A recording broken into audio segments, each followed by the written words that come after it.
شاه است حسین،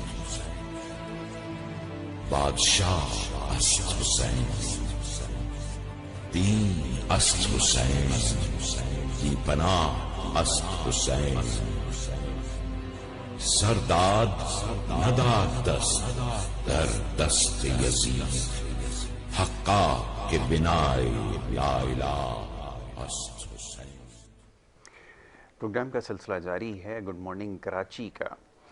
بریک پہ جانے سے پہلے واقعہ کربلا کے حوالے سے گفتگو کی مفتی زاہد اسلم رضوی صاحب تشریف فرماتے اور بڑی سیر حاصل گفتگو آپ نے کی ہے. یوم عاشور کا موقع ہے اور اس حوالے سے گفتگو کی جا رہی ہے اپنے پروگرام میں. پروگرام کی نوعیت آج مختلف ہے. عموماً پروگرام میں سیاسی نوعیت کے معاملات اور سماجی مسائل کے اوپر گفتگو ہوتی ہے، لیکن آج کوشش ہے کہ یوم عاشور کے حوالے سے پروگرام میں گفتگو کی جائے. مختلف مکاتب فکر سے تعلق رکھنے والے لوگ پروگرام میں شریک ہوتے ہیں اور آج واقعہ کربلا کے حوالے سے ان سے بات کی جائے گی. سوال یہی ہے کہ جو حق اور باطل کا مارکا تھا، اس سے ہم نے کیا سیکھا ہے، اور فی زمانہ جو مسائل اور مشکلات کا ہم شکار ہیں ان کو کیسے دور کیا جائے. اس معاملے پر گفتگو کی جائے گی. جو مہمانوں کا پینل ہے اس میں تبدیلی ہوئی ہے. اس وقت ہمارے ساتھ جو معزز مہمان ہیں بیرسٹر عمران احمد خان ابڑو صاحب، ایک مشہور و معروف بیرسٹر ہیں، اپنی فیلڈ میں ایک اعلیٰ مقام رکھتے ہیں. کامیابیوں کی جو فہرست ہے وہ بڑی طویل ہے، انشاءاللہ آگے چل کے اس کے اوپر بھی بات کی جائے گی. اس وقت آج ہمارے ساتھ یہاں پر اسٹوڈیوز میں موجود ہیں، انہیں میں خوش آمدید کہوں گا. بہت شکریہ جناب پروگرام میں وقت دینے کے لیے عمران صاحب. دوسرے ہمارے جو معزز مہمان ہیں ایک سماجی کارکن ہیں اور مختلف اوقات میں ہمارے پروگرامز میں تشریف لاتے رہتے ہیں، ان سے ہم گفتگو کرتے ہیں مختلف مسائل پر. جناب طاہر انصاری صاحب ایک این جی او بھی چلا رہے ہیں الخیر ویلفیئر کے نام سے، ان کو بھی میں خوش آمدید کہوں گا. بہت شکریہ، بڑی نوازش طاہر بھائی پروگرام میں وقت دینے کے لیے. گفتگو کے سلسلے کو جاری رکھیں گے. عمران صاحب، موقع کچھ ایسا ہے کہ ہم سیاسی نوعیت کے معاملات عموماً پروگرام میں زیر بحث آتے ہیں، لیکن واقعہ کربلا کی اہمیت کو سمجھنا ہم سب کے لیے ضروری ہے.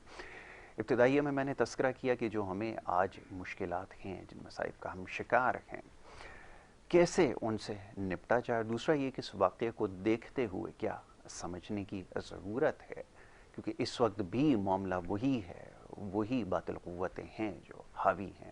ان سے کیسے نپٹا جائے، کیسے نبرد آزما ہوا جائے، میں چاہوں گا ان خیالات کا آپ اظہار کیجیے. جی نہیں، ضروری اہل بیت جو فیملی ہے ان کے اوپر ہمارا ایمان، ہماری محبت، ہمارا عقیدہ، یہ تو ہم نے بچپن سے پڑھا بھی ہے اور دل سے ان سے محبت، ان کے لیے ہم جان بھی دینے کو تیار ہیں، ہر ایک مسلمان میں سمجھتا ہوں. پر میں سمجھتا ہوں کہ اس سے تھوڑا سا ہمیں سیکھنا یہ چاہیے کہ کربلا واقعے کے بعد ہم مسلمانوں نے کیا سیکھا. اس بات کو چھوڑ دیں کہ جو کہ حقیقت ہے کہ پیاسے تھے، چھری لگی، کانٹا لگا، تلواریں لگی، پر انہوں نے جو ہم مسلمانوں کے لیے اپنی جان کا نظریہ دیا، قربانیاں دی، تو ہمیں کیا میسیج انہوں نے دینا چاہا ان کو ذرا ہم دیکھیں. ہر کسی کا اپنا یہاں پہ ایمان ہے، اس کے اوپر قطع نظر میں سمجھتا ہوں کہ اس واقعے سے سب سے جو سبق ہمیں ملتا ہے وہ ہوتا ہے صبر. بے شک ہم مسلمانوں میں آج کل صبر بالکل بھی نہیں ہے اگر آپ دیکھیں، اور یہ ایک ایسی پوائنٹ ہے اگر آپ اس کو دیکھیں تو سکسیس کی پہلی سیڑھی میں اس کو سمجھتا ہوں. بہت خوب. آپ اپنے پروفیشن کی بات کریں، ہم مسلمان اگر باہر روڈ پہ ملتے ہیں، غلطی بے شک میری ہو آپ کی، پر ہم کیسے ایک دوسرے سے مخاطب ہوتے ہیں. صبر نام کا فیملیز کے اندر صبر نہیں ہے، ایشوز، مطلب جس ٹاپک پہ بھی آپ ہاتھ لگائیں صبر ہمارے اندر نہیں ہے. تو میں سمجھتا ہوں کربلا واقعے سے سب سے بڑا جو سبق ہمیں سیکھنا چاہیے وہ صبر ہے، اور اس کے ساتھ ساتھ ہمیں یہ بھی سیکھنا چاہیے کہ انہوں نے ایک ظالم کے سامنے جھکنے سے صاف انکار کر دیا. کیا ہم لوگ ایسا کرتے ہیں آج کل؟ بالکل. آپ کسی ایک چیز کو ظلم کی نگاہ سے نہ دیکھیں، ان جنرل دیکھیں. بالکل. آپ کے ساتھ آس پاس جو آپ کو لگتا ہے کہ یہ ایک ظلم ہو رہا ہے ہمارے ساتھ، کیا ہم ان کے سامنے کھڑے ہو کر جہاد کا نعرہ بلند کرتے ہیں؟ ایسا ہی کہ نہیں، یہ ہمارے ساتھ زیادتی ہو رہی ہے. بالکل ایسا ہی. پھر چاہے کوئی بھی ریزن ہو، ہم ان کو بیس بنا کے یا ان کو شیلڈ بنا کر ہم چپ چاپ بیٹھے رہتے ہیں. ان کا نتیجہ کیا نکلتا ہے کہ وہ ظلم جو ہے وہ ڈے بائی ڈے بڑھتا جاتا ہے. بہت خوب. بالکل ایسا ہی. اور الٹیمیٹلی کیا ہوتا ہے وہ آپ کے سامنے ہی ہے. آپ کی سوسائٹی دیکھیں کہاں پہنچ گئی ہے, ہمارے نارمز دیکھیں, ہمارا مذہب دیکھیں. چلیں تھوڑا سا آگے. اس سے زیادہ میں سمجھتا ہوں کہ اس ایک پاک دن کے اوپر ہمیں چاہیے کہ کچھ ایسا کریں کہ دنیا کو پتا سکیں کہ ہم مسلمان ہیں. میں ایک چھوٹا سا واقعہ بتاتا ہوں. میں لندن سے تقریباً 2-2.5 گھنٹے نیچے ساؤتھ کی طرف ایک چھوٹا سا گاؤں ہے جس میں میرے خیال میں سے کوئی لگ بھگ 150 گھر ہوں گے, اس سے بڑا نہیں ہے وہ. وہاں پہ ایک چھوٹی سی ماسک ہے. اس دن تھا 10 محرم. میں وہاں گیا اور وہاں پہ میں نے اماموں کے نام بلڈ ڈونیٹ کرنا چاہا تاکہ میرے بلڈ کے ساتھ کسی کو فائدہ پہنچے. طرح طرح کی بیماریاں ہیں خون سے ریلیٹڈ, اور کافی مجبوریاں بھی ہوتی ہیں, ایکسیڈنٹس ہوتے ہیں, بلڈ ریکوائر ہوتا ہے جو لوگ پیسوں پہ خریدتے ہیں. تو میں رینڈم گیا اور میں نے بلڈ ڈونیٹ کیا. مجھے اس دن پتا چلا کہ جو میرا بلڈ گروپ ہے وہ اس دن ایک پیشنٹ کو جو کہ تھیلیسیمیا کی مریض تھی ان کو کوئی چاہیے تھا, اور انہوں نے وہ وین جو ہے وہاں سے وہ لندن ٹرانسپورٹ کیا تھا کہ لندن سے وہ بلڈ مطلب 2 گھنٹے جانا, بالکل ٹھیک ہے, پھر 1-2 گھنٹے جو بھی پروسیس ہے واپس 6-7-8 گھنٹے ان کو ارجنٹلی چاہیے تھا. میں نے تو مجھے تو پتا نہیں تھا, میں نے تو بس اللہ کے نام پہ, امام کے نام پہ, امام حسین کے نام پہ. بہت خوب. تو بعد میں جب وہ پروسیس ہوا تو ان کی والدہ میرے پاس آئیں اور انہوں نے کہا کہ آپ ایک مسیح آ کر رہے ہیں ہمارے لیے, ہماری بیٹی کے لیے. میں نے جب ڈیٹیل پوچھا تو مجھے بتایا گیا, پوچھا گیا آپ کون ہیں, کہاں سے ہیں, تو میں نے پراؤڈلی کہا کہ میں پاکستانی ہوں, کیونکہ میں وہاں سمجھتا ہوں کہ ہم پاکستانی, وہاں ایمبیسیڈر بھی ہیں پاکستان کے, سفیر بھی ہیں اور اسلام کے سفیر بھی ہیں. بالکل ٹھیک ہے. تو بعد میں جب انٹروڈکشن وغیرہ ہوا, دعا سلام ہوئی, کانٹیکٹس ٹرانسفر ہوئے, آنا جانا شروع ہوا. اس حساب سے پھر انہوں نے مذہب کے بارے میں پوچھنا شروع کیا. مجھے نہیں پتا کہ یہ چیز بولنی چاہیے کہ نہیں, پر الحمدللہ she converted and she became a Muslim, ماشاءاللہ, اینڈ ہر نیم از عائشہ. آج تک ہم کانٹیکٹ میں ہیں, ماشاءاللہ. یہ مطلب یہ کوئی جان بوجھ کے کرنا نہ تھا, مطلب ایک کوشش تھی. تو کیا یہ بہتر نہ ہو کہ ہم اس طرح کا کوئی کام کریں جس سے ہم باقی مسلمانوں کو, پبلک ایٹ لارج کو اس سے کوئی بینیفٹ ہو, کوئی فائدہ ہو. آپ عہد کریں کہ امام کے صدقے ہم کچھ ایسا کریں گے جو ہم نے مطلب جو ماضی میں کیا نہیں, کسی کو فائدہ دیں, کوئی سوسائٹی کے لیے بیٹرمنٹ کریں. میں سمجھتا ہوں کہ اماموں کو جب ان کے سامنے حاضر ہوں گے شاید ان کو یہ نیکی پسند آ جائے, رادر دین ہم صرف ایک سلوگن لگائیں. بالکل ٹھیک ہے, یا بار بار یہ بات دہراتے رہیں زبان سے تو وہ ساری چیزیں اس کا اقرار کریں, لیکن عملاً اس کے اوپر اگر عمل نہ ہو تو یقیناً پھر یہ نیکی جو ہے وہ ضائع جاتی ہے. تو یہ بہت اچھی بات ہے. نیکی تو اب وہ اللہ کے ہاتھ میں ہے کہ آپ تو ایک انسان ہیں, آپ تو ایک کنٹریبیوشن کر سکتے ہیں. میں سمجھتا ہوں کہ اماموں کو پڑھنا, ان کا امام حسین امام حسن کے بیک گراؤنڈ, ان کی بایوگرافی, ان کی پرورش, ان کو کیا ضرورت تھی قربانی دینے کی, جان دینے کی, ان کو ضرورت ہی کیا. حالانکہ نبی پاک نے تو ان کو بتا دیا تھا کہ یہ جنتی ہیں, جنت کے سردار ہیں. بالکل ایسا ہی ہے. وہ ان کی لائف ٹائم میں یہ اناؤنسمنٹ ہو چکی تھی. دیکھیں نا وہ بیٹے کس کے ہیں, واہ بہت خوب, ان کے نانا کون ہے, واہ کیا وہ تو بیٹھ کر کھا سکتے تھے, وہ تو بیٹھ کر انجوائے کر سکتے تھے. ان کو کیا ضرورت پڑی کہ اپنی جان کا نظریہ, اپنے معصوم بچوں کا, چھوٹے جو ابھی پیدا ہوئے ہیں ان کے جانوں کا نظرانہ, اپنی فیملی لیڈیز کا نظرانہ, کس سخت گرمی میں اور کس سخت پروسیس سے وہ گزرے, کیوں. بہت اچھی. ہمارے لیے نا ہمیں ایک میسج دینے کی, اگر ہم اس میسج سے تھوڑا سا بھی ڈائیورٹ کر جاتے ہیں تو میں سمجھتا ہوں پورا کانسیپٹ جو ہے نا وہ اپ سائڈ ڈاؤن ہو جاتا ہے. بالکل ایسا ہی ہے. بالکل آپ نے وجہ فرمایا کہ یہ بات سمجھنے کی ہے کہ سب سے جو بلند چیز ہے وہ انسان کا کردار ہے, اور ہم میں مسلمانوں میں ان کے لیے بات لکھ دی گئی. آقا صلی اللہ علیہ وسلم نے یہ فرمایا کہ تم میں سے بہترین شخص وہ ہے جس کا کردار بلند ہو. تو کردار کو بلند کرنے کی ضرورت ہے, اور تمام چیزیں جس کا ابھی تذکرہ ہوا ہے, اس قربانی کا جو مصرف تھا وہ یہی تھا کہ حق کی بات کہنی ہے اور اس کے اوپر جان دینے سے بھی گریز نہیں کرنا ہے. یہی اس کا خیال ہے.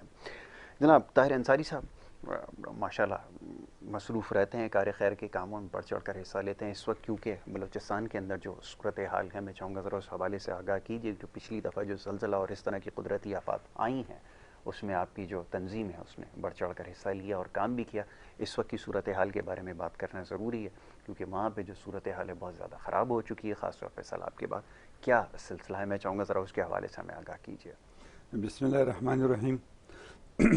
دراصل بلوچستان بلکہ ملک کی دیگر ڈیرہ غازی خان، جیل میکسی ہوا، آگے سندھ کے کچھ اضلاع میں جی ابھی سیلاب پہنچے ہیں، جبکہ پہلے اٹیک جو ہے سیلاب اور بارش کا بلوچستان پہ زیادہ ہوا. جی بلوچستان میں سیلاب سے دو قسم کے نقصانات ہوئے.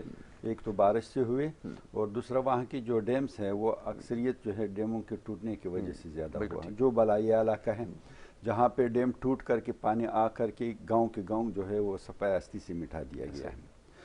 الخیر ٹرسٹ نے جیسی جو صورتحال پیدا ہوا ہے اسی وقت سے پہلا جو اٹیک سب سے زیادہ نقصانات کیا ہے وہ قلعہ سیف اللہ میں کیا ہے، جہاں سے پہلا بند ٹوٹا. اور الحمدللہ الخیر ٹرسٹ وہاں پہلا بار پہنچا، جہاں کے مکانات بلکہ راستہ بھی بند تھا اس وقت. لیکن ہمارے طریقہ کار یہ ہے کہ جہاں پہ راستے بند ہوتے ہیں تو راستے سے اس پار جو لوگ ہیں وہاں پہلے سے ہماری کمیٹیاں مقرر ہوتی ہیں، تو ہم نے وہاں سے کام شروع کیا. اس وقت الخیر کے کام 7 ڈسٹرکٹ میں جاری ہیں اور سب سے زیادہ جو نقصانات ہوئے وہ آپ کے قریب لسبیلا ڈسٹرکٹ لسبیلا میں ہیں. اس کے بعد جو ہے نوشکی میں ہے، اس کے بعد قلعہ سیف اللہ ہے، قلعہ عبداللہ ہے، پشین ہے اور وڈ ہے، خزدار ہے، جیل میکسی ہے، ڈیرہ غازی خان ہے، اس میں ہوا ہے. حالات یہ ہے کہ میں اس وقت وہ صورتحال زبان سے استعمال بیان نہیں کر سکتا ہوں جو صورتحال آنکھوں نے دیکھا ہے. سچ مچ بات ہے. اس وقت بھی آج تقریباً 10 دن گزر رہی ہے اس سیلابی مسائل کی. اس وقت بھی یعنی کل کی بات ہے، ابھی بھی رات کو ہماری ٹیم پہنچی ہے جو وہاں سے گئے تھے، جس ایریا میں لاکڑا میں کام کر رہے. تو تحصیل لاکڑا ضلع لسبیلا کا ایک علاقہ ہے. وہاں پہ جب کام کر رہے ہیں تو وہاں پہ بھی یہ صورتحال ہے کہ ہمارے گاڑیاں جو ہے وہ ان مقامات تک نہیں پہنچ پائے جو متاثرہ ہیں. تو اس کے لوگوں کو جو ہے ٹریکٹر ٹرالیوں وغیرہ میں لا کر کے ان کو جو ہے یہاں سے جو ضرورت کی اشیاء ہے وہ دے دی جاتی ہیں. بہرحال ہم اپنے بساط کے مطابق، چونکہ بہت بڑا واقعہ ہے، 8-10 ڈسٹرکٹ کا مسائل ہے، ایک ڈسٹرکٹ پہ بندہ جو ہے نا ایک ادارہ اس کو کور کر لیتا ہے، لیکن سارے پہ ایک ادارہ کور نہیں کر سکتے. لیکن وہ ان کے منہ میں زرہ والے بات ہے، وسائل کم ہیں، مسائل زیادہ ہیں. ان لوگوں کے 2-3 قسم کے مسائل ہوتے ہیں سیلاب اور بارش آنے کے بعد. ایک وہ لوگ ہیں جن لوگوں کی پانی بالائی سطح پہ پانی آ کر کے گزر گئے، ان کے مکانات توڑ پھوڑ کر کے چلے گئے. لیکن ان لوگوں کو یہ ایک اللہ کی نعمت ہے، کم از کم زمین میسر ہے. کنٹراس ہی صحیح لیکن زمین میسر ہے. ہم خیمہ دے دیتے ہیں اور راشن برتن وغیرہ دے دیتے ہیں، وہ اپنے جگہ پہ بیٹھے ہوئے ہیں. دوسرے وہ لوگ ہیں کہ جن لوگوں کو وہاں سے ان کو زمین تو نہیں ہے لیکن وہاں سے ہیلی کاپٹر ٹریکٹر وغیرہ میں ہم جیسے اداروں یا ریسکیو کی کسی بھی ٹیم نے وہاں سے نکال دیا، کسی سکی زمین پہ بٹھا دیا. وہ لوگ بھی تھوڑا سا گزارے کی اور شکر کی لائق ہے. لیکن اس وقت ایسی ایریاز ہے کہ جن کی لوگ نہ تو نیچی زمین رکھتے ہیں، وہ کچڑ اور پانی، اور نہ ہی ان کو خیمہ اور راشنوں کے کام میں ہے. میں خود بذات خود اس ایریا میں گیا اور میں نے خیمہ دینا چاہا تو انہوں نے کہا کہ مجھے خیمہ کیا کرنا ہے. درختوں پہ جو ہے نا لکڑیاں بچھا کر کے اور اوپر پہ کپڑا لٹکا کر کے اس میں بچوں کو رکھا گیا ہے درختوں پہ. اچھا، مسائل تو انتہائی زیادہ ہے. اس وقت بھی راستے بند ہے، پانی اور کچڑ کا بہتاب ہے، مچھروں کا ایسی صورتحال ہے کہ وہاں پہ جو ہے رات کو کیا کہ دن کو بھی جینا حرام ہو جاتا ہے. تو اس لیے یہ داد تو ایسی میں کراچی کو دیتا رہتا ہوں کہ اس کچڑ میں بھی کراچی کے لوگ سب سے زیادہ فعال وہاں نظر آ رہے ہیں، اور چاہے شہروں میں ہو چاہے اس میں ہو. تو اس وہاں کے جو مسائل ہے اس وقت جو ہو چکا ہے، گھر تو ملیامٹ ہو گیا ہزاروں کی تعداد میں. اچھا، کچی مکانات کو تو تصور بھی نہیں، وہ تو ایسے مٹ گئے تھے جیسے کوئی یہاں کچھ تھا ہی نہیں. لیکن پکی مکانات کی جہاں پہ 4-4 5-5 فٹ بعض مکانات پہ 6 فٹ پانی کھڑا ہو گیا تھا، اور پانی بھی نہیں، ایسا نہیں کہ جیسے کراچی کے پانی آ جاتے ہیں مکان میں کڑے ہو کے پھر نکال دیتے ہیں، نہیں، وہ پانی جو ہے وہ زوردار گولا کھا کر کے پریشر سے جو ہے نا آ کے برتن بستر وغیرہ سب لے جاتا ہے، کچھ لے جاتا ہے ساتھ میں، اور کچھ جو ہے وہیں مٹی کے تھلے دبا دیتے ہیں۔ سینکڑوں ایسے مکانات کے میں نے خود جو پکی بلاکوں سے بنے ہوئے تھے لیکن وہ سب گر چکے تھے اور سب ناقابل رہائش ہو چکے تھے۔ ان کی یہ مسائل، یہ تو بات کی تعمیرات کے اور آباد کاری کے وہ مسائل ہے، اس وقت بہت سارے لوگوں کو اب بھی ریسکیو کی ضرورت ہے، بہت سارے لوگوں کو ریلیف کی ضرورت ہے، جس میں خیمے، برتن، راشن وغیرہ سب کی ضرورت ہے۔ اس کے علاوہ میں تمام ڈاکٹر حضرات سے، میڈیکل ٹیموں سے یہ گزارش کروں گا کہ اس وقت سیلاب زدہ ایریا میں بیماریاں پھوٹ پڑنے والی ہیں۔ ہماری ٹیم نے، ہمارے ساتھ ایک چھوٹا موٹا میڈیکل ٹیم تھی، وہ جو لوگ وہاں پہ ابھی جوتا پہننا وہاں کوئی تصور نہیں کیا جا سکتا، غربت کا عالم ہے، غربت کے بھی وہاں کیچڑ ہے، وہاں جا نہیں سکتا ہے، یہاں تک پانی اور کیچڑ میں جانے کے لیے جوتے ہیں، تو لہٰذا سارے کے سارے تقریباً 90% بچے، بوڑھے، عورت، مرد سب ننگے پاؤں کو گھوم پھر رہے۔ اس کی وجہ یہ ہے کہ اب بھی جو ہے نا 50% لوگوں کی جلد جو ہے وہ پاؤں کی خراب ہو چکے ہیں، دبے پڑ گئے ہیں۔ تو اس وجہ سے میں پوری پاکستان کے عوام، گورنمنٹ سے، سب سے یہ درخواست کروں گا کہ وہ پوری طور پر ٹیمیں تشکیل دی جائے، میڈیکل ٹیمیں، تاکہ یہ راشن تو ہم دے دیتے ہیں ٹھیک ہے، لیکن میڈیکل کیمپ کے لیے ہمارے اور متاثر کے درمیان ڈاکٹر ہونا ضروری ہے۔ میں 100 ٹرک سامان آپ کو گھنٹوں میں تقسیم کر کے دے سکتا ہوں، لیکن ایک پینیڈول اور ایک انجیکشن جو ہے بغیر ڈاکٹر کی نہیں لگوا سکتا ہوں، تو اس لیے ڈاکٹر کی ٹیموں کی انتہائی سخت ضرورت ہے۔ بالکل ٹھیک ہے، انشاءاللہ تعالی ہم بھرپور رہنمائی کر سکتے ہیں الخیر ٹیسٹ کی، ہر مقام پہ ہمارے ٹیم موجود ہوتے ہیں، وہاں پہ کام کر رہے ہیں، ریلیف کا کام کر رہے ہیں، ریسکیو کا کام کر رہے ہیں، اور انشاءاللہ تعالی دوسرا مرحلہ ہماری آبادکاری کا آ رہا ہے۔ بالکل ٹھیک ہے، میں اس حوالے سے ابھی ذرا مزید آپ سے جاننا چاہوں گا اور کیا کچھ کرنے کی ضرورت ہے اور کیا کچھ کیا جا سکتا ہے اس موقع پر۔ تو جناب ایک چھوٹی سی بریک یہاں پر لینی ہوگی، بریک کے بعد جب واپس آئیں گے تو گفتگو کا سلسلہ جاری رکھیں گے۔ آپ دیکھتے رہیے پروگرام گڈ مارننگ کراچی۔ شاست حسین،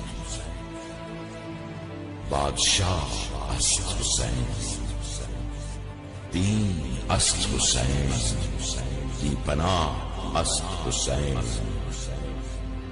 سرداد نداد دست در دست یزید، حقا کے بنائے لا الہ است حسین۔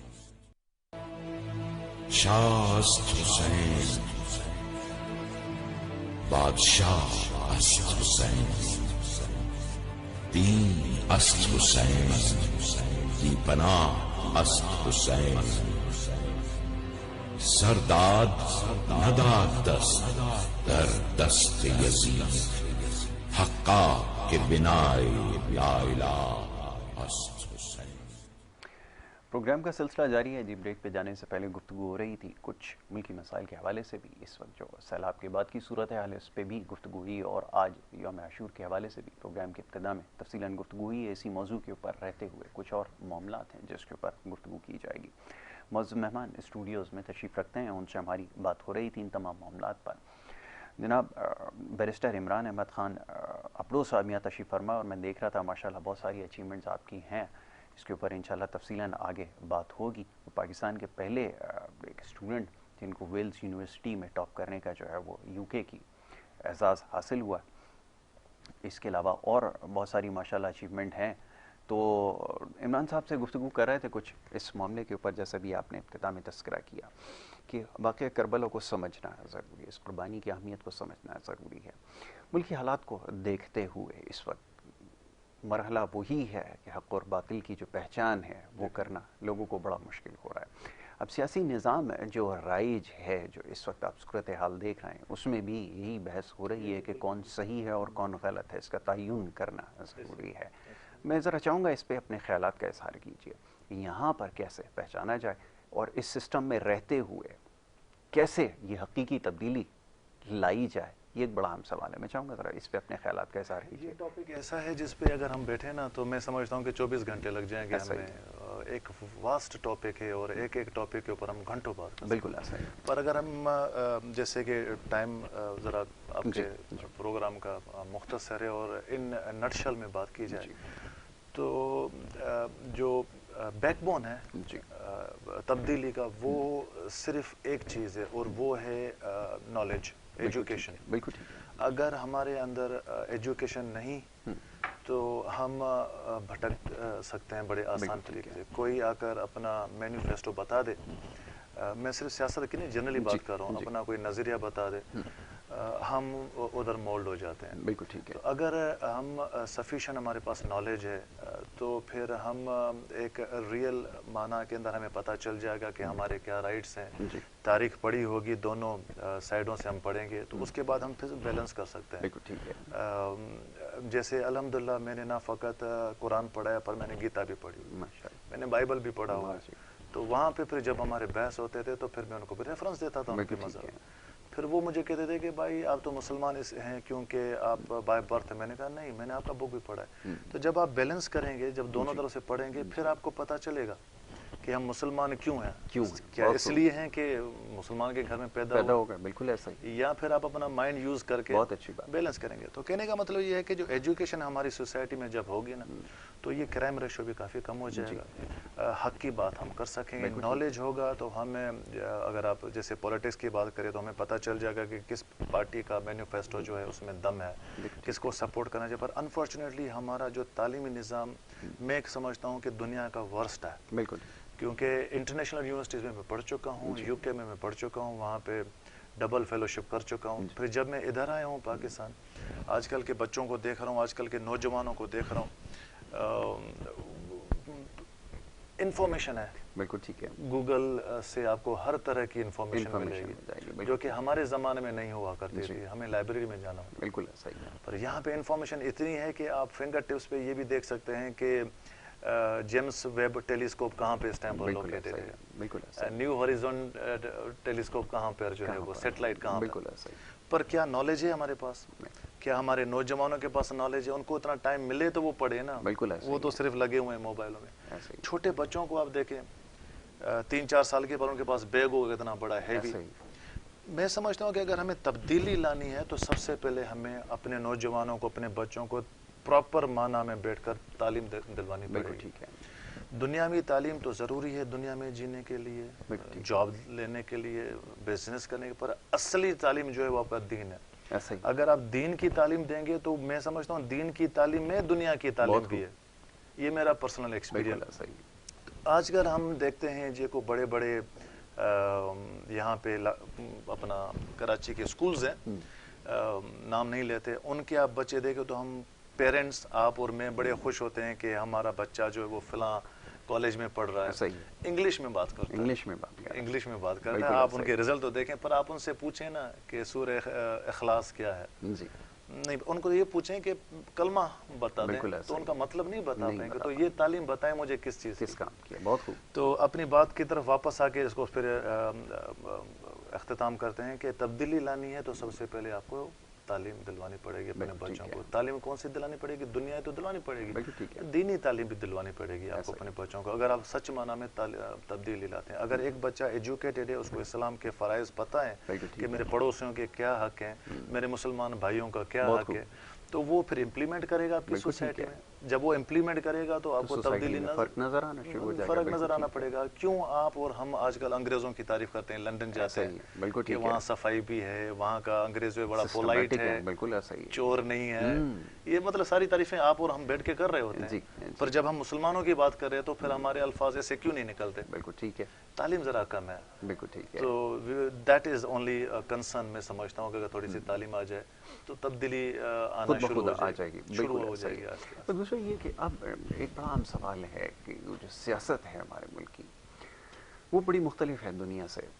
ہمارے یہاں جھوٹ کا سہارا لیا جاتا ہے، بڑی بدقسمتی ہماری ہے اور بڑے تکلیف کے ساتھ یہ بات کہنی پڑتی ہے کہ جو معاملات ہیں اس کو لوگوں تک پہنچانے کے لیے جب جھوٹ کا سہارا لیا جائے گا تو میرا یہ ایمان ہے کہ کوئی بھی چیز یا کوئی کام جس کی بنیاد جھوٹ کے اوپر رکھی جائے